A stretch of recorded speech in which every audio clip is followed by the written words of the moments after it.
नमस्कार दोस्तों, नील युग स्टडी चैनल में आप सब दोस्तों का हार्दिक स्वागत है। दोस्तों, आज हम इस वीडियो में देखने वाले हैं सीबीएसई क्लास 8 है और एनसीईआरटी सॉल्यूशन है, जिसमें सब्जेक्ट है हिंदी। हिंदी में जो चैप्टर है, जो टैक्स है, उस टैक्स का नाम है भारत की खोज। क्या है? भारत की खोज। भारत की खोज जो टैक्स है, उस टैक्स में जो आपको पृष्ठ संख्या नंबर 127 है, उस पेज पे जो दिया है उसका संपूर्ण परफेक्ट सॉल्यूशन इस वीडियो में आपको देखने वाला है। यानी कि जो अभ्यास के सवाल है उनके आंसर आपको मिलने वाले हैं, तो आप इस वीडियो को जरूर देखना। स्टार्ट करते हैं। पृष्ठ संख्या 127। देखिए आपके सामने सवाल नंबर 5 है। देखिए क्या है सवाल नंबर 5। तो देखिए इसमें क्या होता है। सवाल नंबर 5 में आपके सामने खड़े हैं कि सिंधु घाटी सभ्यता के अंत के बारे में अनेक विद्वानों के कई मत हैं। आपके अनुसार इस सभ्यता का अंत कैसे हुआ होगा? तर्क सहित आपको लिखना है, तो आपको बताना है। तो दोस्तों देखिए उनका आंसर क्या है। देखिए आपके सामने ये रहा आंसर है। सिंधु घाटी सभ्यता के अंत के विषय में विद्वानों के भिन्न भिन्न मत रहे हैं। पहला है, कुछ विद्वान मानते हैं कि अकस्मात किसी दुर्घटना के कारण इस सभ्यता का अंत हो गया, पर इसका प्रमाण किसी के पास नहीं है। दूसरा है, कुछ मत के अनुसार सिंधु सभ्यता सिंधु नदी के किनारे बसी थी। यह नदी भयंकर बाढ़ों के लिए प्रसिद्ध है। इन्हीं बाढ़ों के कारण इस घाटी का अंत हो गया होगा। अब देखिए तीसरा आपके सामने, देखिए क्या है। तीसरा मत यह है कि कुछ मत के अनुसार तो मौसम परिवर्तन से ज़मीन सूख गई होगी और उपजाऊ भूमि रेगिस्तान में बदल गई हो। इस मत के तो कुछ सबूत भी मिलते हैं, जैसे खुदाई के दौरान मोहनजोदड़ो सभ्यता के खंडहर बालू की सतह नीचे मिले हैं। विद्वानों के अनुसार बालू के कारण जमीन की सतह ऊंची उठती गई और नगरवासियों को मजबूर होकर पुरानी नींवों पर ऊंचाई पर मकान बनाने पड़े होंगे। आगे देखते हैं। मेरे अनुसार बदलते मौसम के कारण उपजाऊ भूमि का रेगिस्तान में बदल जाना इस सभ्यता के अंत की शुरुआत हो रहा होगा, क्योंकि इस सभ्यता का एक ही स्थान पर इतने लंबे समय तक प्रगति की और अग्रसर होती रही हो, वो यूं ही तो नहीं उड़ सकती। क्या है? वो यूं ही तो नहीं उजड़ सकती। यदि कोई बड़ी दुर्घटना घटी होती तो प्रमाण हमें अवश्य मिलते। दूसरा, नदी में बाढ़ के कारण तो ये भी थोड़ा भ्रम सा उत्पन्न करता है, परंतु यदि यह सत्य है तो इसका कोई कारण नहीं दिखता। आज भी भारत के कई हिस्सों में बाढ़ आती है और हर दूसरे वर्ष आती है। इससे बर्बादी अवश्य होती है, पर एक सभ्यता का नाश हो जाए, इस मत का समर्थन करने का मन नहीं करता। इस विद्वानों का तीसरे मत से सहमति लगती है कि इस सभ्यता का अंत मौसम के परिवर्तन के कारण रहा होगा, क्योंकि मौसम ने उनकी कृषि संबंधी व भरण पोषण संबंधी समस्याओं को उत्पन्न कर वह की भूमि को रेगिस्तान में तब्दील कर उस सभ्यता को दम तोड़ने पर मजबूर कर दिया होगा। ठीक है, अब देखते हैं सवाल नंबर 6। देखिए सवाल नंबर 6 क्या है। उपनिषदों में बार बार कहा गया है कि शरीर स्वस्थ हो, मन स्वच्छ हो और तन मन दोनों अनुशासन में रहे। आप अपने दैनिक क्रियाकलापों में इसे कितना लागू कर पाते हैं, आपको लिखना है। तो देखिए उनका आंसर आपके सामने दोस्तों, देखिए क्या है, ये रहा आपके सामने।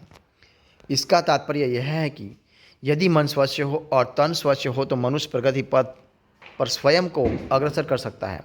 इसके लिए उसे तन और मन की स्वच्छता के साथ साथ उनको अनुशासन में रखना आवश्यक होता है, और यह तभी कर सकते हैं जब अपने मन को स्वच्छ बनाने के लिए उच्च विचारों का मनन करें।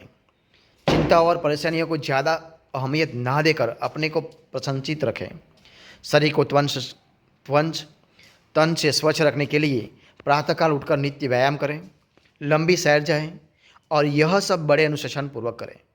यदि हम दैनिक दिनचर्या में इस प्रणाली को क्रियान्वित करते हैं तो हम एक उच्च व आदर्श जीवन को पा सकते हैं। एक स्वस्थ और मनस विचारों को जन्म देता है, जो हमारे जीवन पर अच्छा प्रभाव डालते हैं, हमारी सोच को सकारात्मक दिशा देते हैं और जीवन की धारा ही बदल देते हैं। स्वस्थ शरीर तन यानी कि उस सकारात्मक दिशा के साथ तालमेल बिठाता है और हम निरोग जीवन व्यतीत करते हैं। आज के समय में मनुष्य के पास जिसकी कमी है वह है समय। इस समय के अभाव ने उनकी दिनचर्या को मशीनी मानव की तरह बना दिया है। यह कार्य ज़्यादा महत्वपूर्ण हो गया है, उसके पास स्वयं के लिए समय नहीं है। इसलिए हम अपने मन व तन की स्वस्थता से अनभिज्ञ हैं और इसी कारणवश अनेकों मानसिक व शारीरिक बीमारियों से ग्रस्त हैं। हमें चाहिए कि हम अनुशासन को अपने जीवन में स्थान दें, प्रातः उठे, व्यायाम करें और सैर पर जाएं, उच्च विचारों का मनन करें, अच्छी पुस्तकें पढ़ें, तो हम स्वयं विभिन्न बीमारियों से बच सकते हैं। ठीक है, अब आगे देखिए सवाल नंबर 7 दोस्तों। देखिए क्या है सवाल, ये रहा आपके सामने। नेहरू जी ने कहा है कि इतिहास की उपेक्षा के परिणाम अच्छे नहीं हुए। आपके अनुसार इस इतिहास लेखन में क्या क्या शामिल किया जाना चाहिए, एक सूची बनाइए और उस पर कक्षा में अपने साथियों और अध्यापकों से चर्चा करनी है आपको। तो देखिए दोस्तों, उनका आंसर आपके सामने है। देखिए ये रहा, देखिए क्या आंसर है, ये रहा। जिस तरह यूनानियों, चीनियों व अरबवासियों के इतिहासकारों ने अपने इतिहास का सही ब्यौरा दिया है, उस प्रकार से भारतीय इतिहास का नहीं कर पाए, जिसके कारण हमारे इतिहास में भ्रम की स्थिति उत्पन्न हो गई है। इसी कारण आज तिथियों निश्चित करना या सही काल क्रम निर्धारित करना कठिन हो गया है। परिणाम स्वरूप घटनाएं अपने आपस में गड्ढो मड्ढो हो गई है। इसलिए हमें चाहिए कि इतिहास लेखन में निम्नलिखित बातों का उल्लेख करें। पहला है, इतिहास लेखन में प्रमुख घटनाओं का सही विवरण दें। दूसरा है, उस समय की तिथियों व घटना का समुचित विवरण सावधानीपूर्वक व सही दें। तीसरा है, उस समय से संबंधित महापुरुषों व व्यक्तियों की जीवनी का समुचित विवरण दें। चौथा है, उस समय में हुए युद्धों व शांति वार्ता यानी कि संधि वार्ता के विवरण दें। 5 है, उस समय में रचित रचनाओं व अनेक रचनाओं का समुचित विवरण दें। अब देखिए सवाल नंबर 8 आपके सामने है। देखिए क्या है, हमें आरंभ में ही एक ऐसी सभ्यता और संस्कृति की शुरुआत दिखाई पड़ती है जो तमाम परिवर्तनों के बावजूद आज भी बनी है। आज की भारतीय संस्कृति की ऐसी कौन कौन सी चीज़ें हैं जो हमारे साल पहले से चली आ रही है, आपस में चर्चा करके आपको लगाना है, यानी कि बताना है, पता लगाना है। ठीक है, तो देखते दोस्तों, उनका आंसर आपके सामने है। ये राधिक क्या है, भारतीय संस्कृति ये स्वयं में अद्भुत गुणों को समेटे हुए हैं। भारतीय संस्कृति का स्थायी रूप से टिके रहने का कारण इसका ठेठ भारतीयपन है और यही आधुनिक सभ्यता का आधार भी है। इसी कारण ये संस्कृति 5000 वर्ष या उससे भी अधिक समय तक निरंतर बनी रही है, वह भी बराबर परिवर्तनशील और विकास मान रहकर।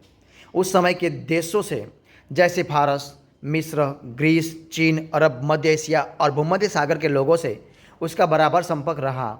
इन्होंने भारत को प्रभावित किया और स्वयं भी इसके प्रभावित हुए, परंतु इसका सांस्कृतिक आधार इतना मजबूत था कि अन्य सभ्यता व संस्कृति आई, इसने उन्हें भी अपने में आत्मसात कर लिया। ठीक है, इसके इसी लचीलेपन ने इसे हजारों सालों तक बनाए रखा। अन्य संस्कृतियों व सभ्यताओं वक्त के थपेड़ों के साथ जैसे उत्पन्न हुई थी, उसी तरह पतन के गर्त में समा गई, परंतु भारतीय सभ्यता जस के तस बनी हुई है। भारतीय संस्कृति में कई ऐसी बातें हैं जो उसी तरह बनी हुई है जैसे प्राचीन काल युग से आधुनिक युग तक। जैसे गंगा के तटों पर पीढ़ी दर पीढ़ी स्नान के लिए लोग खींचे चले आ रहे हैं, भारतीय संस्कृति में टकराहट को कभी जगह नहीं मिली। इसके स्थान पर इसने हमेशा समन्वय पर प्रेम को अधिक स्थान दिया। इसी कारण ये आज भी विद्यमान है। समय के अनुसार इसकी परिवर्तनशीलता ने भी इसको बनाए रखने में विशेष सहयोग दिया है। इसके यही गुण है जिसने इसे आज भी स्थापित कर रखा है। देखिए अब सवाल नंबर दोस्तों 9 है, यानी कि 9 है। आपने पिछले साल 7वीं कक्षा में बाल महाभारत कथा पढ़ी होंगी। कौन सी? बाल महाभारत कथा पढ़ी। भारत की खोज में भी महाभारत के सार को सूत्रबद्ध करने का प्रयास किया गया है। दूसरों के साथ ऐसा आचरण नहीं करो जो तुम्हें खुद अपने के लिए स्वीकार न हो। आप अपने साथियों से कैसे व्यवहार की अपेक्षा करते हैं और स्वयं उनके प्रति कैसा व्यवहार करते हैं, वो आपको चर्चा करके इसमें लिखना है। ठीक है, तो यही आपका प्रश्न। तो देखिए उनका आंसर भी आपके सामने रखा है। देखिए क्या है, ये रहा। एक कक्षा या किसी भी कार्यालय में जहां अलग अलग स्वभाव के लोग साथ आकर पढ़ते हैं या काम करते हैं, वह समन्वय की भावना का होना अति आवश्यक है।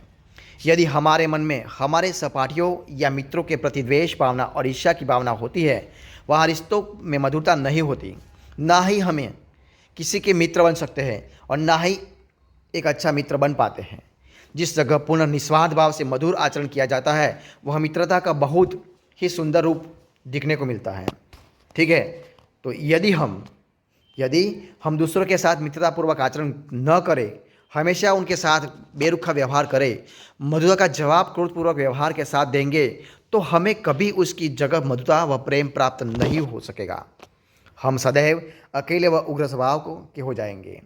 सभी हमसे बात करने से कतराएंगे, वह हमारी प्रति अपने मन में कटुता भावना रखेंगे। इसके विपरीत यदि हम सबके साथ मधुरतापूर्ण आचरण कर रखें, प्रेम भाव से सबका सम्मान करें, तो हमें भी उनसे भी वही मधुरता, वही सम्मान प्राप्त होगा। हम हर मनुष्य को अपना मित्र बना पाएंगे, लोगों के हृदय में आदर भाव की भावना को उत्पन्न कर पाएंगे। इसीलिए महाभारत में कहा गया है कि दूसरों के साथ ऐसा आचरण नहीं करो जो तुम्हें खुद अपने लिए स्वीकार न हो। ठीक है, तो दोस्तों अब देखिए सवाल नंबर 10। देखिए वो क्या है कि प्राचीन काल से लेकर आज तक राजा या सरकार द्वारा जमीन और उत्पादन कर यानी कि टैक्स लगाया जाता रहा है। आजकल हम किन किन वस्तुओं और सेवाओं पर कर देते हैं, आपको एक सूची बनाना है और उनको देना है। तो देखिए उनका आंसर भी आपके सामने रखा है। आजकल हमें निम्नलिखित वस्तुओं पर और सेवाओं पर कर देते हैं यानी कि टैक्स देते हैं। देखिए कौन कौन सी है। संपत्ति पर कर यानी कि संपत्ति कर, आयकर यानी कि आय पर देने वाला कर, खाद्य पदार्थों व वस्त्रों पर कर, होटल व रेस्टोरेंट पर खाने पर कर, देखिए हवाई यात्रा पर कर, टीवी, फ्रिज, स्वर्ण आभूषणों की खरीदी पर कर, सर्विस टैक्स अर्थात किसी काम को करने में करवाने पर कर, व्यापार कर, मनोरंजन कर, ये सब कर है। अब देखिए सवाल नंबर 11। देखिए वो क्या है। प्राचीन समय में 11 में क्या है, क और ख दो प्रश्न है। तो देखिए पहला क, प्राचीन समय में विदेशों में भारतीय संस्कृति के प्रभाव के 2 उदाहरण बताइए।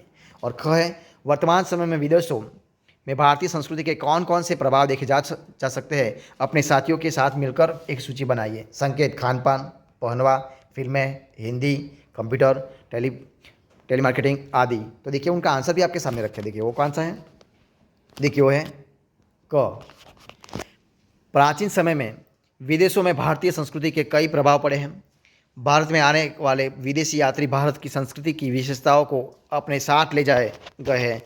उनमें मुख्य है भारतीय खान पान की चीज़ें, भारतीय कपड़ों का विदेशों में प्रचलन आदि। अब ख का उत्तर है, वर्तमान समय में विदेशों में भारतीय संस्कृति के कई प्रभाव देखे जा सकते हैं, जैसे नंबर 1 विभिन्न पकवान तथा खान पान की चीज़ें। दूसरा क्या है, देखिए भारत में पहने जाने वाले कपड़ों की मांग, भारतीय भाषा हिंदी व तथा अन्य भाषाओं का प्रभाव, कंप्यूटर के क्षेत्र में विदेशी बाजार पर प्रभाव डाला है। अन्य पहलू जैसे धर्म, दर्शन, नीति, शिक्षा आदि का भी महत्वपूर्ण स्थान रहा है। तो इस तरह वो दे सकेंगे। तो दोस्तों इस तरह हम इस वीडियो को ख़त्म करते हैं। तो अगर आपको इस वीडियो पसंद आया हो, अच्छा लगा हो, यूज़फुल लगा हो, तो उस वीडियो को लाइक कीजिए, कमेंट कीजिए, आपके दोस्तों में बांट दीजिए। और लास्ट में अब तक आपने इस चैनल को यानी कि नील युग स्टडी चैनल को सब्सक्राइब नहीं किया है तो उनको सब्सक्राइब करना मत भूलें। दोस्तों इस वीडियो को फर्स्ट से अंत तक देखने के लिए आप सब लोगों का बहुत बहुत धन्यवाद करता हूँ।